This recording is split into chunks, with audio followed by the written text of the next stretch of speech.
Hello friends, स्वागत है आपका मकवाना कोचिंग क्लासेस में। आज हम बायोलॉजी का बहुत ही अच्छा टॉपिक पोषण का है ना, न्यूट्रिशन बोलते हैं इसको, पोषण। तो इसके अंदर आने वाला एक टॉपिक है कार्बोहाइड्रेट। तो पोषण क्या होता है कि संतुलित आहार होता है, और संतुलित आहार में आपको जो पोषक पदार्थ होते हैं, संतुलित आहार में आपको पोषक पदार्थ की जरूरत होती है, पोषक पदार्थों की। तो संतुलित आहार में जो पोषक पदार्थ होते हैं उन पर हम डिस्कशन करेंगे। और जो पोषक पदार्थ होते हैं वो प्रमुख रूप से अगर हम देखें तो एक तो होता है कार्बोहाइड्रेट, दूसरा वसा होता है, फिर प्रोटीन होता है, इसके बाद विटामिन होते हैं, खनिज लवण होते हैं और जल होते हैं। टोटल 5-6 टॉपिक होते हैं: कार्बोहाइड्रेट, वसा, प्रोटीन, विटामिन, खनिज लवण और जल। इन पर हम डिस्कशन, लेकिन यहाँ से आज हम जो टॉपिक शुरू करेंगे वो है कार्बोहाइड्रेट।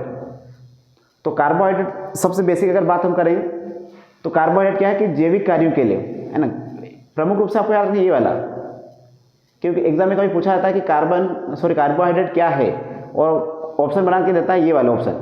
तो आपको ये याद रखना कि कार्बन क्या है, कार्बन के हाइड्रेट्स होते हैं। कार्बन जो होता है वो कार्बन के क्या होते हैं, हाइड्रेट्स होते हैं। और कार्बन का अगर यूज़ होता है, देखो कार्बोहाइड्रेट का, तो जैविक कार्यों के लिए, यानी कि जो मनुष्य के डेली की जो रूटीन होता है, डेली का जो कार्य होता है, जैविक कार्य है ना, ह्यूमन बॉडी के लिए, तो वो क्या करते हैं, कार्बोहाइड्रेट का उपयोग एक कोशिकीय ईंधन के रूप में, है ना, मनुष्य की में कोशिका ईंधन होता है ना, तो वो कार्य करने के लिए यूज़ होता है।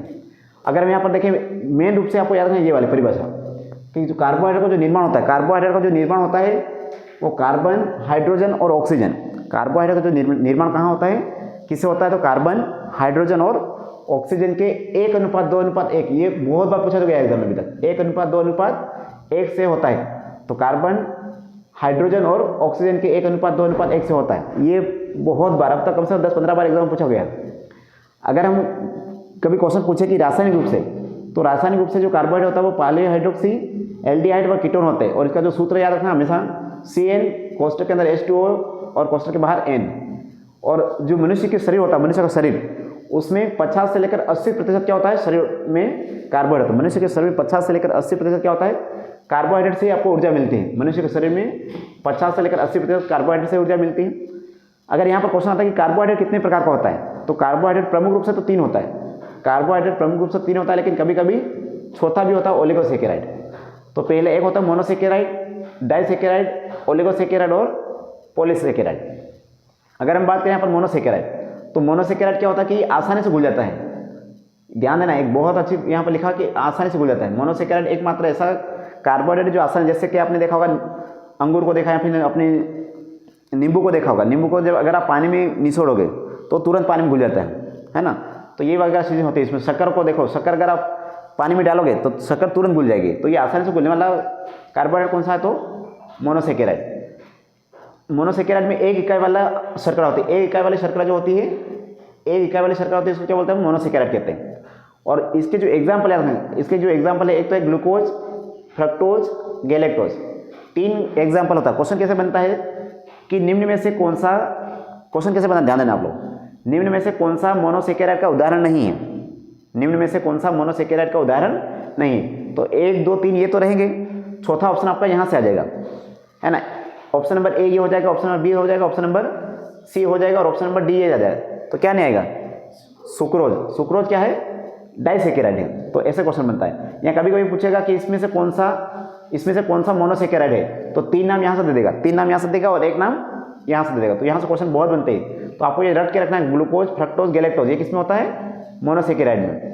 और ग्लूकोज आपको कहाँ मिलता है सबसे अधिक, अंगूर में, शहद में और गन्ने में सबसे अधिक आपको मिलता है ग्लूकोज। और ग्लूकोज मनुष्य की बॉडी में तुरंत ऊर्जा देता है। फ्रुक्टोज की अगर बात करें, फ्रक्टोज तो दुनिया में सबसे अधिक मीठा है। अगर दुनिया में सबसे अधिक मीठा कार्बोहाइड्रेट कौन सा है, तो फ्रक्टोज। और ये सबसे अधिक आपको मिलेगा शहद में। शहद में सबसे अधिक आपको मिलेगा फ्रक्टोज। गैलेक्टोज की बात करें तो ये दूध में होता है। गैलेक्टोज की मात्रा कहाँ सबसे अधिक होती है, दूध में होती है ना। ग्लूकोज को कहते हैं हम कोशिका का ईंधन, क्योंकि सबसे अधिक अगर मनुष्य को तुरंत एनर्जी चाहिए। जैसे अगर कभी क्वेश्चन आता है कि एक खिलाड़ी को खेल के दौरान मैदान में तुरंत ऊर्जा के लिए क्या जरूरत पड़ती है, किसकी, अगर तुरंत एनर्जी चाहिए तो उसके लिए ग्लूकोज रहना जरूरी। इसलिए खिलाड़ी को आपको देखा हो, खिलाड़ी को जितने भी प्लेयर लोग होते हैं वो क्या करते हैं, अपनी बोतल में ग्लूकोज रखते हैं। वो जैसे कभी रनिंग करना हो तो रनिंग करने से पहले वो ग्लूकोज पीते हैं, तो ग्लूकोज क्या तुरंत ऊर्जा के लिए, इसलिए इसे कोशिका का ईंधन भी कहते हैं। अगर हम फ्रक्टोज की बात करें तो सबसे अधिक मीठा है और ये शहद में मिलता है और फलों में मिलता है। जो आप सेब फल की बात करते हो वगैरह, इसमें क्या होता है, फ्रक्टोज होता है। और फ्रक्टोज को हम कहते हैं इंसुलिन का बहुलक, क्योंकि ज़्यादा फल भी खाओगे तो आपको इंसुलिन हो जाएगा। तो इंसुलिन का बहुलक कौन है, फ्रक्टोज है। अगर हम यहाँ पर बात करें गैलेक्टोज, ये कहाँ मिलता है, दूध में। और मोनोसेकेराइड के कार्बन परमाणु की संख्या कितनी होती है, मोनोसेकेराइड में कार्बन परमाणु की संख्या होती है 3 से लेकर 7 तक होती है। अगर हम यहाँ पर बात करें डाइसेकेराइड, तो डाइसेकेराइड है 2 इकाई वाली शर्करा। 2 इकाई वाली शर्करा किसको क्या बोलते हैं हम, डाइसेकेराइड। और इसके एग्जाम्पल क्या हो जाएंगे, सुक्रोज, लैक्टोज और maltose. Sucrose, lactose, maltose. Sucrose सबसे अधिक किसमें होता है, गन्ने में होता है। सबसे अधिक आपको अगर सुक्रोज चाहिए तो कहाँ पर मिलेगा, गन्ने में। गन्ने में सबसे अधिक सुक्रोज मिलेगा और चुकंदर में और गाजर में।